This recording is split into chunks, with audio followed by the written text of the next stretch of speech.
ఒక్కసారి కొమ్మూరి గోల్డ్ కి కాల్ చేయండి. తాకట్లో ఉన్న మీ బంగారాన్ని విడిపించి మార్కెట్ ప్రైస్ కి వాళ్ళు కొనుక్కుని మిగతా డబ్బులు మీకు ఇచ్చేస్తారు. హాయ్, వెల్కమ్ టు మనం టీవీ. మనం ఉన్నది మన కోసం. తెలంగాణ స్పీకర్ గడ్డం ప్రసాద్ సంచలన నిర్ణయం తీసుకున్నారు. సో పార్టీ ఫిరాయించిన 5 ఎమ్మెల్యేలపై అనర్హత వేటు వేయడంపై ఆయన నిరాకరించారు. సో దీనిపై మరింత సమాచారం తెలంగాణ ఇన్పుట్ ఎడిటర్ తిరుపతి అందిస్తారు. తిరుపతి, చెప్పండి అసలు ఏంటి? మొన్నటిదాకా వాళ్ళపై ఎట్టి పరిస్థితుల్లో అనర్హత వేటు వేస్తారని అనుకున్నాం, కానీ సంచలన నిర్ణయం అనుకోవచ్చా, లేకపోతే దీని వెనకాల ఏమైనా పొలిటికల్ ఒత్తిళ్ళు ఉన్నాయనుకోవచ్చా? రైట్ మనోజ్, నార్మల్గా అధికార పార్టీ ఎప్పుడు కూడా వాళ్ళకి అనుకూలంగా వాళ్ళు తీర్పిచ్చుకునేటటువంటి కార్యక్రమం చేస్తారు. సో ఇక్కడ అధికార పార్టీలో ఉన్నటువంటి వ్యక్తి 10 మంది ఎమ్మెల్యేలు. సో క్రిస్టల్ క్లియర్గా 10 మంది ఎమ్మెల్యేలు పార్టీలు మారినటువంటి వ్యవహారం మనం అందరం కూడా చూసినాం. సో వాళ్ళు పార్టీలు మారిరు. తెలంగాణ రాష్ట్ర ముఖ్యమంత్రి రేవంత్ రెడ్డిని కలిసిర్రు. రేవంత్ రెడ్డి దగ్గరికి వెయ్యిర్రు. రేవంత్ రెడ్డి వాళ్ళకు చాలా క్లియర్గా కండువాగా పెట్టేటటువంటి కార్యక్రమం చేసిండు. రేవంత్ రెడ్డి దగ్గరికి పొంగులేటి శ్రీనివాస్ రెడ్డి కొంతమంది ఎమ్మెల్యేలను తీసుకుపోయేటటువంటి కార్యక్రమం చేసిండు. తర్వాత ఇంకొంతమంది మంత్రులు, కొంతమంది ఎమ్మెల్యేలు ఎవరైతే బీఆర్ఎస్ పార్టీకి సంబంధించినటువంటి ఎమ్మెల్యేలను రేవంత్ రెడ్డి దగ్గరికి తీసుకుపోయి కండువాలు కప్పించేటటువంటి కార్యక్రమం చేసిండు. అన్ని ఫోటోలు కూడా ఆల్రెడీ సోషల్ మీడియాలో లీక్ అయినాయి. అన్ని వీడియోలు కూడా సోషల్ మీడియాలో ప్రధానంగా లీక్ అయినటువంటి అంశాన్ని కూడా మనం చూసినాం. గూడెం మైపాల్ రెడ్డి ఆల్రెడీ ఆయన వీడియోలో చెప్పిండు, ఎస్ నేను అభివృద్ధి కోసం కాంగ్రెస్ పార్టీలోకి వచ్చినా అని చెప్పి పడాన్ చెరువు ఎమ్మెల్యే గూడెం మైపాల్ రెడ్డి గతంలో మాట్లాడినటువంటి వీడియో సోషల్ మీడియాలో బలంగా వైరల్ అయినటువంటి అంశాన్ని మనం చూసినాం. తర్వాత గూడెం మైపాల్ రెడ్డితో పాటు అసలు బీఆర్ఎస్ పార్టీ నుండి మొట్టమొదటిసారి కాంగ్రెస్ పార్టీలోకి పోయినటువంటి వ్యక్తి భద్రాచలం ఎమ్మెల్యే తెల్లం వెంకట్రావు. ఇదే తెల్లం వెంకట్రావు పైన మొట్టమొదటిసారి అనర్హత వేటు పడేటటువంటి అవకాశం ఉంది. ఆయన డిస్క్వాలిఫై చేసేటటువంటి ఛాన్సెస్ 90% ఉందని చెప్పి రకరకాలుగా చాలా మంది రాజకీయ విశ్లేషకులు, సీనియర్ జర్నలిస్టులు మాట్లాడుకునేటటువంటి కార్యక్రమం చేసినారు. కానీ సీన్ కట్ చేస్తే తెల్లం వెంకట్రావు కూడా సేఫ్ జోన్లో పోయినటువంటి అంశాన్ని కూడా మనం చూసినాం. ఇదే తెల్లం వెంకట్రావుకు సంబంధించినటువంటి ఒక వీడియో సోషల్ మీడియాలో చాలా గట్టిగా ప్రచారమైంది. బీఆర్ఎస్ పార్టీకి సంబంధించినటువంటి కొంతమంది లీడర్లు స్పీకర్ సార్కి ఒక పెన్ డ్రైవ్ కూడా ఇచ్చేటటువంటి కార్యక్రమం చేసిరు గతంలో. అసలు ఏం జరిగింది అనేది కొంత డెప్త్గా మనం మాట్లాడుకునేటటువంటి కార్యక్రమం చేస్తే మనోజ్, వాస్తవానికి ఆ సుప్రీంకోర్టు తీర్పు వచ్చిన తర్వాత సుప్రీంకోర్టు సుమారు ఒక 3 నెలల టైం ఇచ్చిరు. తర్వాత 3 నెలల్లో కూడా స్పీకర్ సార్ ఏ డిసిషన్ తీసుకోకపోయేసరికి బీఆర్ఎస్ పార్టీకి సంబంధించినటువంటి లీడర్లు కాస్త మళ్ళీ సుప్రీంకోర్టులో పిటిషన్ వేసేటటువంటి కార్యక్రమం చేసిరు. అప్పుడు సుప్రీంకోర్టు స్పీకర్ సార్కి కొంత వార్నింగ్ ఇచ్చేటటువంటి అంశం మనం చూసినాం. అంటే నార్మల్గా మీరు ఇప్పుడు 31st సెలబ్రేషన్ బయట చేస్తారా, లేకపోతే 31st సెలబ్రేషన్ జైల్లో చేసుకుంటారా అనేటటువంటి తరహాలో మాట్లాడినారు.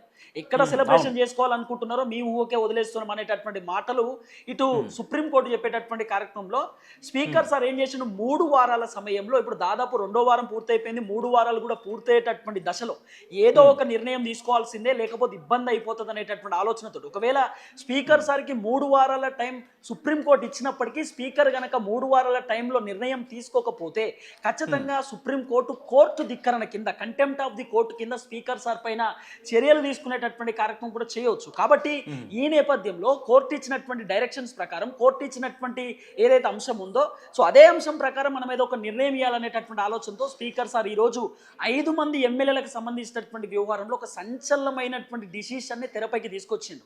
అయితే గతంలో స్పీకర్ సార్ 10 మంది ఎమ్మెల్యేలను విచారణ చేసినటువంటి కార్యక్రమం చేసిండు. ఇప్పుడు ఎవరైతే 5 మంది ఎమ్మెల్యేలు ఉన్నారో ఈ 5 మంది ఎమ్మెల్యేలను మొట్టమొదటిసారి విచారణ చేసిండు. ఆ ఎమ్మెల్యేలతో మాట్లాడిండు, ఆ ఎమ్మెల్యేలతో డిస్కస్ చేసిండు.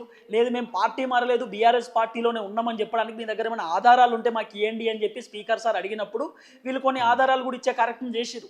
అయితే ఈ ఎమ్మెల్యేలు స్పీకర్ సార్కి ఇచ్చినటువంటి ఆధారాలు ఏంటంటే మనోజ్, మేము బీఆర్ఎస్ పార్టీలోనే ఉన్నాం, అంటే మాకు వచ్చేటటువంటి ఏదైతే జీతం ఉందో, ఇప్పుడు ఒక్కొక్క ఎమ్మెల్యేకు దాదాపు 1,50,000 నుండి 2 లక్షల రూపాయలకు సంబంధించినటువంటి జీతం వస్తూ ఉన్నది.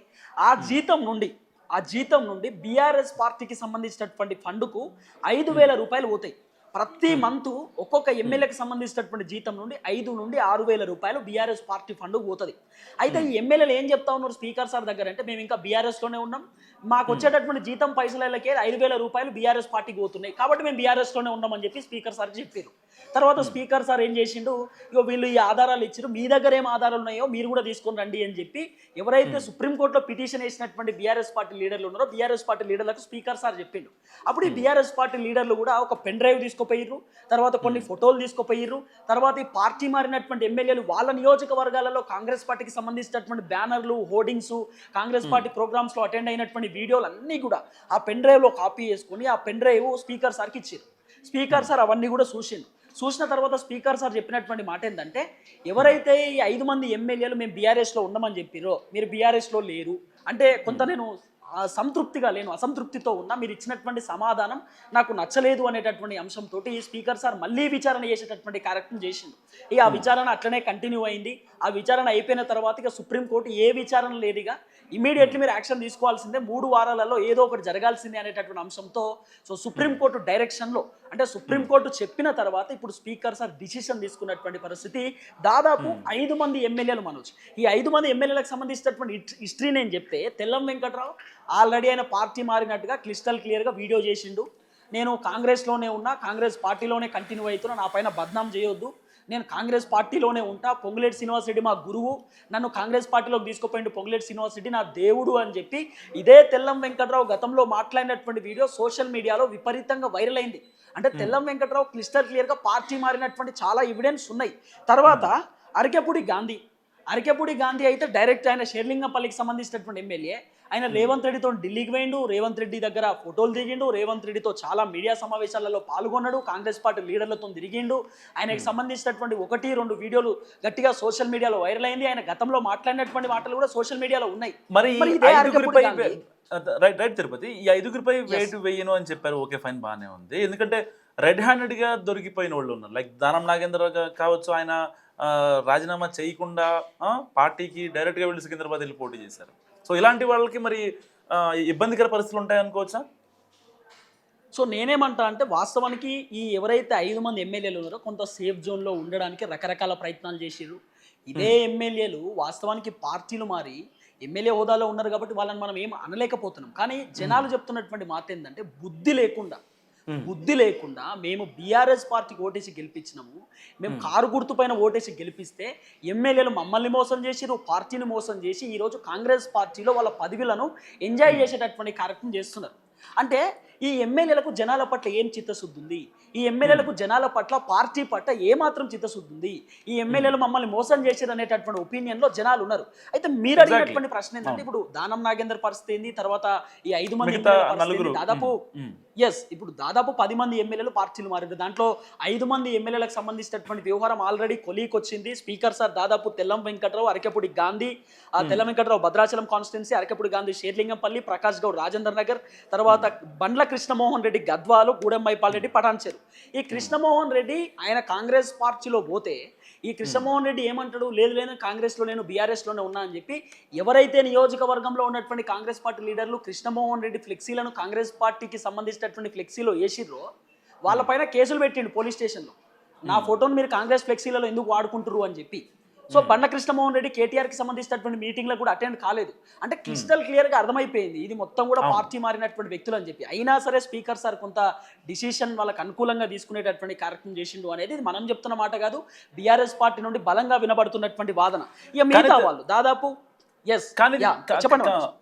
ఇప్పుడు ఈ సేఫ్ గేమ్లో ఒకవేళ ఉప ఎన్నికలు వచ్చినా రాకపోయినా సరే ఫర్దర్గా 2028 ఎలక్షన్స్ కావచ్చు, 29 ఎలక్షన్స్ కావచ్చు, నిజంగా ఈ పార్టీ ఫిరాయింపిన ఎవరైతే ఎమ్మెల్యేలు ఉన్నారో వాళ్ళకి నిజంగా ఇబ్బంది కాదంటారా?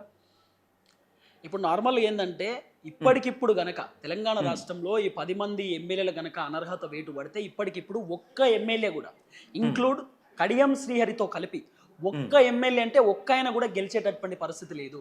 ఎందుకంటే నియోజకవర్గంలో ఉన్నటువంటి జనం ఇటు కాంగ్రెస్ ప్రభుత్వం పైన కోపంగా ఉన్నారు, పార్టీ మారినటువంటి ఎమ్మెల్యేల పైన కోపంగా ఉన్నారు. జనాల మూడెట్లుందంటే ఈ ఎమ్మెల్యేలు ప్రతిపక్ష పార్టీలో గెలిస్తే అధికార పార్టీ ఉంటే అధికార పార్టీలోకి వెళ్ళిపోతారు, వీళ్ళకి జనాలు ఇంపార్టెంట్ కాదు డబ్బు ఇంపార్టెంట్, వీళ్ళకు ఉన్నటువంటి ఏదైతే ఆస్తులు కాపాడుకోవడానికి వీళ్ళు రకరకాలుగా ఆడుతున్నటువంటి డ్రామా అనేటటువంటి ఒపీనియన్లో జనాలు ఉన్నారు. అయితే ఇక్కడ దానం నాగేందర్, కడియం శ్రీయరు, పోచారం శ్రీనివాసరెడ్డి, కాళే యాదయ్య, తర్వాత సంజయ్ కుమార్, ఈ 5 మంది ఎమ్మెల్యేలు బ్యాలెన్స్ ఉన్నారు మనోజ్. ఈ 5 మంది ఎమ్మెల్యేలను కూడా స్పీకర్ సార్ రేపు విచారణ చేసేటటువంటి కార్యక్రమం కనబడతా ఉన్నది. దీంట్లో మొట్టమొదటి దానం నాగేందర్, కడియం శ్రీహరి పైన కొంత అనర్హత వేటు పడేటటువంటి అవకాశాలు సుమారు ఒక 60-70% కనబడుతున్నది. ఎందుకంటే మీరు చెప్పారు ఇంతకుముందు దానం నాగేందర్ క్లియర్గా దొరికిపోయిండు, ఆయన బీఫామ్ పైన కాంగ్రెస్ పార్టీ బీఫామ్ పైన ఎంపీగా పోటీ చేసినటువంటి నేపథ్యంలో సికింద్రాబాద్లో ఓడిపోయినటువంటి అంశాన్ని కూడా మనం చూసినాం. తర్వాత కడియం శ్రీహరి చాలా భారీ బహిరంగ సభలలో మీటింగ్లలో చెప్పిండు, నేను కాంగ్రెస్ పార్టీలోనే ఉన్నా, ఏదున్నా ఎదుర్కొంటా, ఏదున్నా నేను రెడీగా ఉంటా అనేటటువంటి మాట కడియం శ్రీహరి చెప్పిండు. కానీ ఈ రోజు స్పీకర్ సార్ ఇచ్చినటువంటి తీర్పుని చూస్తే ఇవన్నీ పనికొచ్చేటట్టు కనబడతలేదు. ఎందుకంటే ఈ పార్టీ మారినటువంటి 5 మంది ఎమ్మెల్యేలు కూడా గట్నే మాట్లాడారు. ఈ పార్టీ మారినటువంటి 5 మంది ఎమ్మెల్యేలు కూడా వీడియోలు రిలీజ్ చేసిరు, ఫోటోలు, ఆఖరికి వాళ్ళ ఫేస్బుక్లలో, ఇన్స్టాగ్రామ్లలో, వాళ్ళకి సంబంధించినటువంటి సోషల్ మీడియా ప్లాట్ఫామ్లలో బ్యాక్గ్రౌండ్ చేంజ్ చేసుకున్నారు.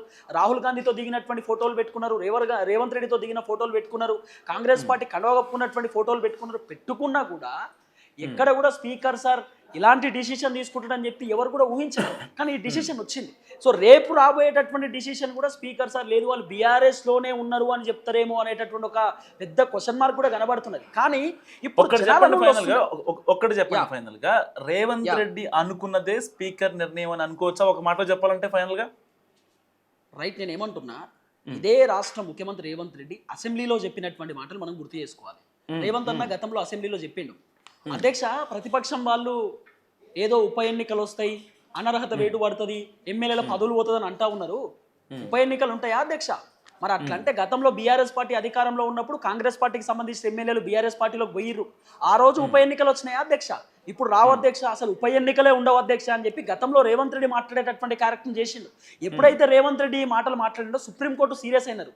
మీరు ముఖ్యమంత్రి స్థాయిలో ఉన్నారు, ఇష్టానుసారంగా మాట్లాడితే కరెక్ట్ కాదు, చాలాసార్లు మీకు అవకాశాలు ఇచ్చినాం, మీరు నోరు అదుపులో పెట్టుకొని మాట్లాడండి అని చెప్పి గతంలో సుప్రీంకోర్టు చెప్పే కార్యక్రమం చేశారు. ఎందుకంటే రేవంత్ అన్న కవిత విషయంలో కవితకు బెయిల్ వచ్చినప్పుడు రేవంత్ అన్న కవితకు బెయిల్ ఇచ్చింది భారతీయ జనతా పార్టీ వాళ్ళు అనేటటువంటి ఒక మాట మాట్లాడిండు. అప్పుడు సుప్రీంకోర్టు తిట్టినారు, లేదు లేదు ఇట్లా కరెక్ట్ కాదు మీరు మాట్లాడడం, మేము బెయిల్ ఇస్తే బీజేపీ అని ఎట్లా చెప్తారని చెప్పి అప్పుడు తిట్టినారు. సో ఎమ్మెల్యేల అనర్హత వేటు గురించి మాట్లాడినప్పుడు తిట్టినారు. తర్వాత ఇక్కడ హెచ్సియుకు సంబంధించినటువంటి విషయంలో కూడా రేవంత్ రెడ్డిని తిట్టినారు. కాబట్టి గతంలో రేవంత్ రెడ్డి చెప్పినట్టే ఇప్పుడు కూడా అదే తరహాలో తీర్పు వచ్చింది అనేది కొంత వినబడుతున్నటువంటి వ్యవహారం. అది ఇప్పుడు నార్మల్ పాయింట్ మనోజ్, అధికార పార్టీ కాబట్టి అధికార పార్టీ వాళ్ళకు అనుకూలంగా తీర్పిచ్చుకుంటారు అనేటటువంటి ఒక వాదన కూడా బలంగా ఇటు బీఆర్ఎస్ పార్టీ నుండి వస్తున్నటువంటి situation. Exactly. Yeah, thank you Tirupati. So ఇది పార్టీ ఫిరాయింపు ఎమ్మెల్యేలపై స్పీకర్ సంచలన నిర్ణయం. సో మీరేమనుకుంటున్నారో ఈ అనర్హత వేటు పిటిషన్పై మస్ట్లో కామెంట్ చేయండి. చూస్తూనే ఉండండి మనం టీవీ.